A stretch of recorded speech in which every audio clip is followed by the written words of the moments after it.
എല്ലാവർക്കും യേശുവിൻ നാമത്തിലുള്ള വന്ദനം. ഉപവാസ പ്രാർത്ഥനയുടെ 3-ാം ദിവസത്തിലാണ്. ഇന്ന് സമാപന ദിവസമാണ്. രാവിലെ 10:30-ക്കുള്ള പ്രാർത്ഥനയിൽ ഇന്ന് കുട്ടികൾക്ക് അവധിയാണല്ലോ. കടന്നു വരാൻ താല്പര്യമുള്ള എല്ലാവരും തന്നെ കടന്നു വന്ന് കുട്ടികളോടുകൂടി കടന്നു വന്ന് ഈ ഉപവാസ പ്രാർത്ഥനയിൽ അനുഗ്രഹിക്കപ്പെടുക. യേശു കർത്താവ് നിങ്ങളെ അനുഗ്രഹിക്കട്ടെ. കർത്താവിൻ്റെ കരം നിങ്ങളോടുകൂടി ഇരിക്കട്ടെ. നമ്മൾ കഴിഞ്ഞ ദിവസങ്ങളിൽ പഠിച്ചത് വരുവാനുള്ള നിത്യ തേജസ് വിചാരിച്ചാൽ ഈ കാലങ്ങളിലെ കഷ്ടങ്ങൾ സാരമില്ല എന്ന് എണ്ണുന്നു. റോമാലേഖനം 8:18 നമ്മിൽ വെളിപ്പെടാനുള്ള തേജസ് വിചാരിച്ചാൽ.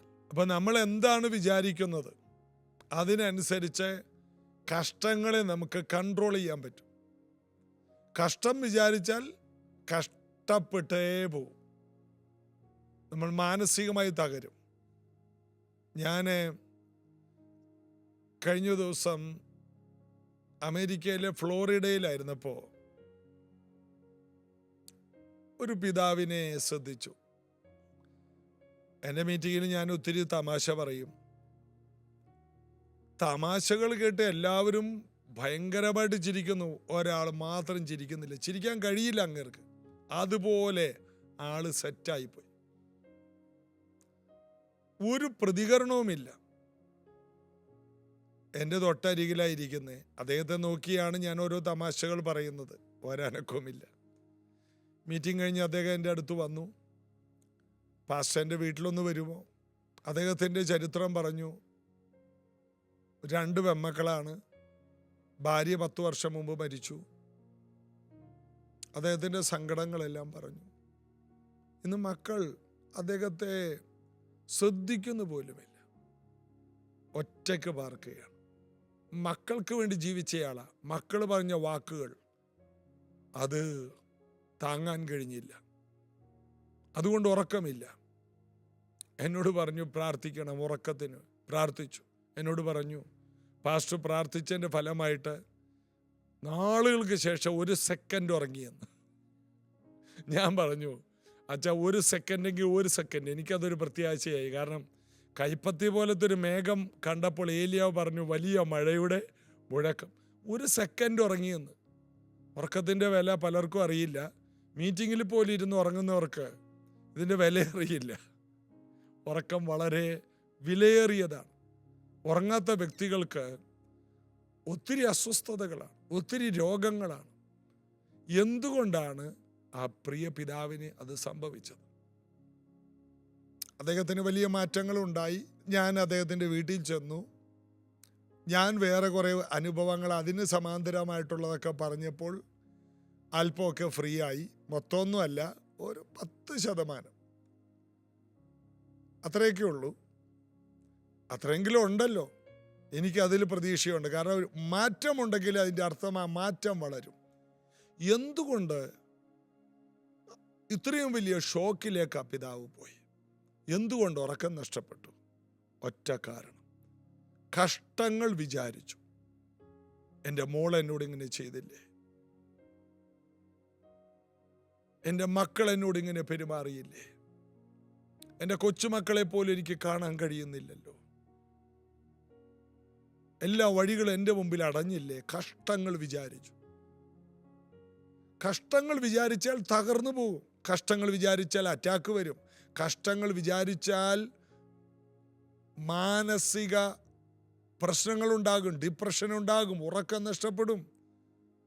അപ്പോൾ കഷ്ടം വിചാരിക്കരുതോ? വിചാരിക്കരുത്. വരുവാൻ പോകുന്ന അനുഗ്രഹങ്ങളെ വിചാരിക്കണം. ദൈവം നമുക്ക് വെച്ചിരിക്കുന്ന നന്മകളും പ്രാർത്ഥനയ്ക്ക് നമുക്ക് ലഭിക്കാൻ പോകുന്ന മറുപടികളെ എണ്ണണം. അത് എണ്ണാതെ നാം നമ്മുടെ പ്രശ്നങ്ങളെ വിചാരിച്ചാൽ നാം തളർന്നു പോകും. നമ്മൾ തന്നെ പറയില്ലേ, അയ്യോ ഇത്രയും പ്രശ്നം ഉണ്ടായിട്ട് അവളെന്താണ് ഇതൊന്നും ഇല്ലാത്ത പോലെയാണ് ചിരിച്ച് കളിച്ച് നടക്കുന്നത്. നമ്മളാണെങ്കിൽ തകർന്നു പോകും. നമ്മളതും പറയും. അതുകൊണ്ടാണ് നമുക്ക് അത്രയും വിഷയം ദൈവം അനുവദിക്കാത്തത്. ചിലർ അവരാ വിഷയം ശ്രദ്ധിക്കുന്നേ ഇല്ല. അവർ ചിരിച്ച് കളിച്ച് നടക്കുന്നത് ബോധമില്ലാഞ്ഞിട്ടല്ല, എന്ത് ചിന്തിക്കണമെന്ന് അവർക്കറിയാം. ഇതിനപ്പുറം ഒരു നാളെ ഉണ്ടെന്നുള്ളൊരു ഉറപ്പിലാണ് ഇവരെല്ലാം ഈ ചിരിച്ച് കളിച്ച് നടക്കുന്നത്. നമ്മുടെ വിചാരം അവർക്ക് ബോധമില്ലാഞ്ഞിട്ടൊന്നുമല്ല. എനിക്ക് ഒത്തിരി ചിരിച്ച് കളിച്ച് നടക്കുന്നവരെ അടുത്തിരുന്ന് വർത്തമാനം പറയുമ്പോൾ പൊട്ടിക്കരയുന്നവരെ അറിയാം. എനിക്കൊരു സഹോദരിയെ അറിയാം. വർഷങ്ങൾക്ക് മുമ്പ് ഭർത്താവ് ഇട്ടേച്ച് പോയി. ഒറ്റക്ക് കുഞ്ഞിനെ വളർത്തി, തയ്യൽ പഠിച്ചു,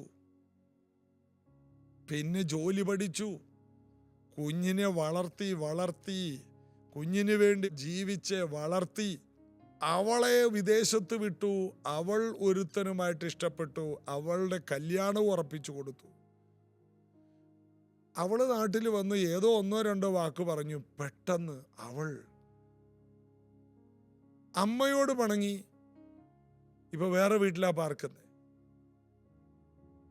ഇനി ഒരു 2-3 മാസം കഴിഞ്ഞ് അവളുടെ വിവാഹമാണ്. അവളുടെ എൻഗേജ്മെന്റ് കഴിഞ്ഞു. അമ്മയിട്ടേച്ചു പോയി അവള്. അപ്പൊ ഞാൻ ചോദിച്ചു, ഒരു വിഷമവുമില്ലേ? പുള്ളിക്കാരത്തി പറഞ്ഞു, എനിക്ക് ഒരു വിഷമവുമില്ല. എന്താ വിഷമമില്ലാത്ത? എന്തിനു ഞാൻ വിഷമിക്കണം? അവള് പോയി. ഞാൻ ആ ബന്ധവും കട്ട് ചെയ്തൊന്നുമല്ല, ഉള്ളിൽ വിഷമമുണ്ട്.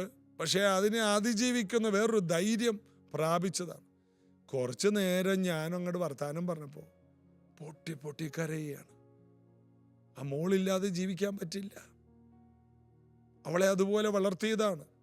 പക്ഷേ അവളൊരു പ്രശ്നമായിട്ട് വന്നപ്പോൾ ഈ അമ്മ ഭർത്താവിനെ അതിജീവിച്ചതാണ്. മോളെയും അതിജീവിച്ചു.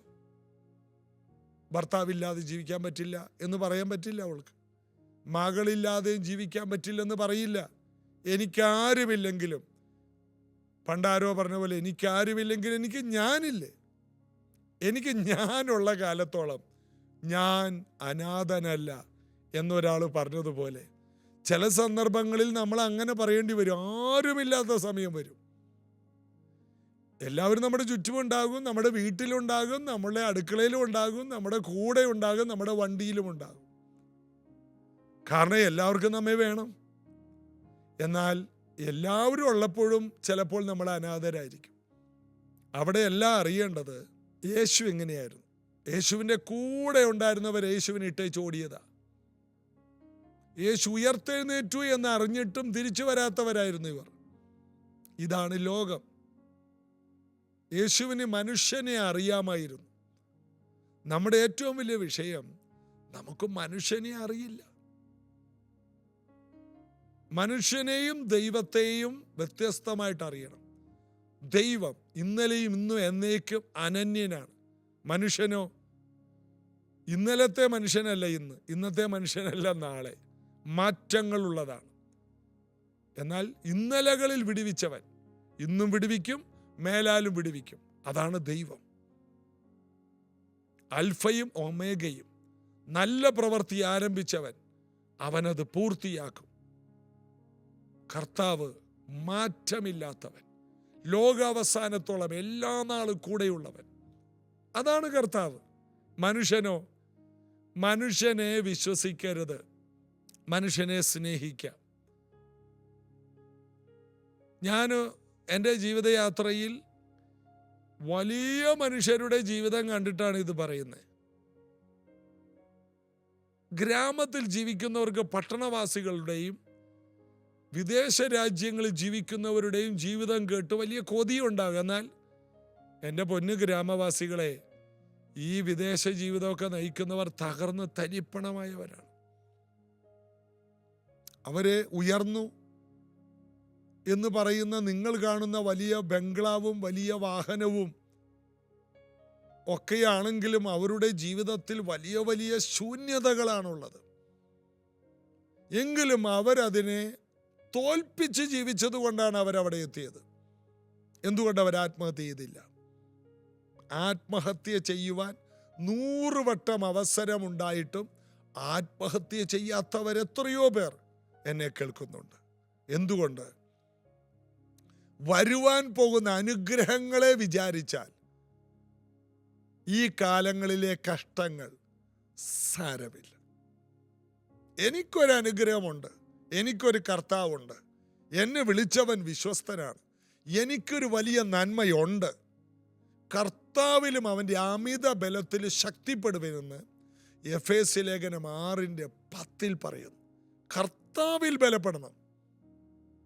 കൈവിടാത്ത കർത്താവ്, വിടുവിക്കുന്ന കർത്താവ്, വേഗം വരുന്ന കർത്താവ്, ചോദിക്കുന്നതിലും നിനക്കുന്നതിലും അത്യന്തം പരമായി തരുവാൻ നമ്മിൽ വ്യാപരിക്കുന്ന ശക്തിയാൽ ചെയ്യാൻ കഴിയുന്ന കർത്താവ്, കരുണയുള്ള കർത്താവ്, മാറ്റമില്ലാത്ത കർത്താവ്, നമുക്ക് വേണ്ടി ജീവൻ തന്ന കർത്താവ്.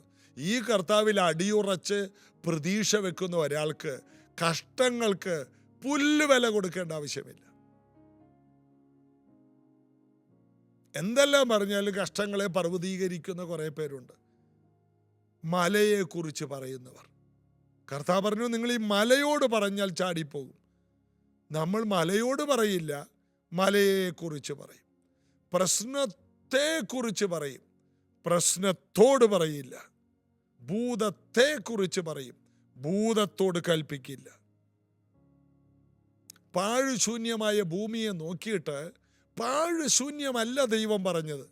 എന്തിനെ വിളിച്ചു വരുത്താൻ കഴിയുമോ അത് പറഞ്ഞു, വെളിച്ചം വരട്ടെ. ഇരുട്ടിനെ കുറിച്ച് പറഞ്ഞു, ഭൂമി പാഴുശൂന്യവുമായിരുന്നു, ആഴത്തിൻ്റെ മീതെ ഇരുളുണ്ടായിരുന്നു. ഇരുട്ടിനെ കുറിച്ചാണോ പറഞ്ഞത്? ഇരുട്ടിനെ കുറിച്ചും പറഞ്ഞില്ല. ദൈവത്തിനറിയാം, എനിക്ക് ഇരുട്ടിനെ കുറിച്ച് പറയേണ്ട ആവശ്യമില്ല. ഞാൻ വിളിച്ചാൽ വരുന്ന ഒരു വെളിച്ചമുണ്ട്. വെളിച്ചം വന്നു. വെളിച്ചം നല്ലതെന്ന് ദൈവം കണ്ടു. വെളിച്ചം വന്നപ്പോൾ ഇരുട്ട് പോയി. ഇരുട്ടേ പോ, ഇരുട്ടേ പോ എന്ന് പറഞ്ഞില്ല, ഇരുട്ടിനെ കുറിച്ചും പറഞ്ഞില്ല. വെളിച്ചം വന്നപ്പോൾ ഇരുട്ട് പോയി. ഈ ആത്മീക സത്യങ്ങൾ അറിയുന്ന ഒരു ദൈവത്തിൻ്റെ പൈതൽ ഉറച്ചു നിന്ന് വീര്യം പ്രവർത്തിക്കും. നിങ്ങളുടെ ജീവിതത്തെ ഉറക്കമില്ലാതെയാക്കാൻ, ഡിപ്രഷനാക്കാൻ, നിങ്ങളെ തകർത്ത് കളയാൻ, നിങ്ങളെ രോഗികളാക്കാൻ പിശാച് കൊണ്ടുവരുന്ന ചരക്കിൽ നിങ്ങൾ തോറ്റുപോകരുത്. അതിനെ തോൽപ്പിക്കണം.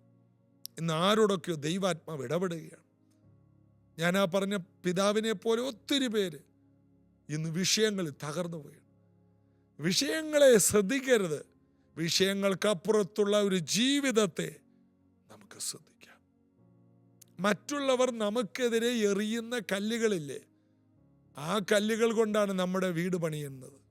മറ്റുള്ളവർ ഓരോ കല്ലെറിയുമ്പോൾ ഓർക്കണം, നമ്മുടെ വീട് പണിക്കുള്ള മെറ്റീരിയലായി. കൂടുതൽ കല്ലെറിഞ്ഞാൽ വലിയ വീടാണ് പണിയുന്നത്. കുറച്ച് കല്ലേ എറിഞ്ഞുള്ളെങ്കിൽ നമുക്ക് ഒരു ചെറിയ വീട് പണിയാൻ പറ്റൂ. അങ്ങനെയൊന്ന് അതിനെ കണ്ടാലോ? മറ്റുള്ളവരുടെ നിന്ദകൾ. ഇന്ന് ഒരു ദൈവദാസനെതിരെ വളരെ മോശമായിട്ട് മീഡിയയിൽ വാർത്തകൾ വന്നത് കണ്ടു. എറിയുകയാണ് കല്ലുകൾ. എനിക്കറിയാം, ആ കല്ലുകൾ മുഴുവനും വെച്ച് അദ്ദേഹം നല്ല ഒരു പണി പണിയും. ഒത്തിരി പേര് കല്ലെറിയാനുണ്ടെങ്കിൽ ആ കല്ലുകൾ നിന്റെ വീടിൻ്റെ നല്ല പണിക്ക് വേണ്ടിയുള്ള മെറ്റീരിയലായി മാറും. എല്ലാം നന്മയ്ക്കാക്കി മാറ്റുന്ന ഒരു കർത്താവുണ്ട്. ധൈര്യപ്പെടുക, പ്രാർത്ഥിക്കാം. യേശുവിൻ്റെ നാമത്തിൽ ഇന്നത് കേട്ട എല്ലാവരും ധൈര്യപ്പെടട്ടെ. തേജസ് വിചാരിച്ച് കഷ്ടങ്ങളെ സാരമില്ലെന്ന് എണ്ണുവാൻ, പ്രതീക്ഷകളെ എണ്ണിക്കൊണ്ടിരിക്കാൻ ഓരോ വ്യക്തികൾക്കും കൃപയുണ്ടാകട്ടെ.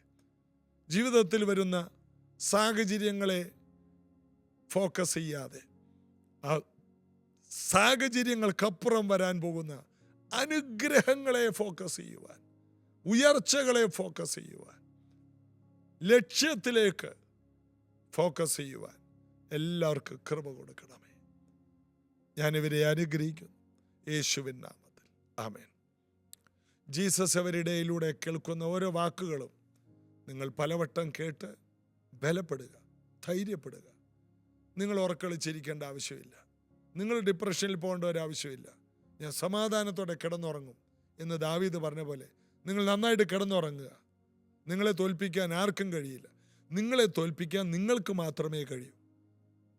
നിങ്ങൾ ആവശ്യമില്ലാത്തത് ചിന്തിച്ച് നിങ്ങളുടെ ജീവിതം കളയരുത്. നിങ്ങൾക്ക് നല്ലൊരു ഭാവിയുണ്ട്. നിങ്ങൾ ദൈവ പൈതലാണ്. നിങ്ങളുടെ കൂടെ കർത്താവുണ്ട്. അവൻ പച്ചയായ പുൽപ്പുറങ്ങളിലും സ്വസ്ഥതയുള്ള വെള്ളത്തിനരികത്തേക്കും നിങ്ങളെ നടത്തും. കൂരിൽ താഴ്വരെ കൂടി പോയാലും പേടിക്കേണ്ട. നന്മയും കരുണയും നിങ്ങളുടെ പുറകെ വരും. നിങ്ങളുടെ പാനപാത്രം നിറഞ്ഞു കവിയും. ശത്രുക്കളുടെ മുൻപിൽ കർത്താവ് നിങ്ങൾക്ക് വേണ്ടി മേശയൊരുക്കുമെന്നേ ധൈര്യപ്പെടും. 23 സങ്കീർത്തനം വായിച്ചിട്ട് പറയണം, ഇത് എൻ്റെ ചരിത്രമാണെന്ന് പറയണം. അങ്ങനെ പറഞ്ഞ് ബലപ്പെടുക. ഇന്ന് ഉപവാസ പ്രാർത്ഥനയുടെ 3-ാം ദിവസമാണ്. രാവിലെ 10:30 പ്രൈസ് ജനറേഷൻ ചർച്ചിൽ വെച്ച് ഉപവാസ പ്രാർത്ഥനയുണ്ട്. വരണം. സമാപന ദിവസമാണ്. നമുക്ക് ഒരുമിച്ച് അനുഗ്രഹിക്കപ്പെടാം. നാളെ ഞായറാഴ്ച രാവിലെ 8 മണിക്ക് അനുഗ്രഹിക്കപ്പെട്ട സഭായോഗം, കർത്തൃമേശ. അതിനുശേഷം എല്ലാവർക്കും ഇവിടെ ഭക്ഷണം ക്രമീകരിച്ചിട്ടുണ്ട്. വരണം. ഒരുമിച്ച് കർത്താവിൽ സന്തോഷിക്കാം. God bless you.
വിശ്വാസം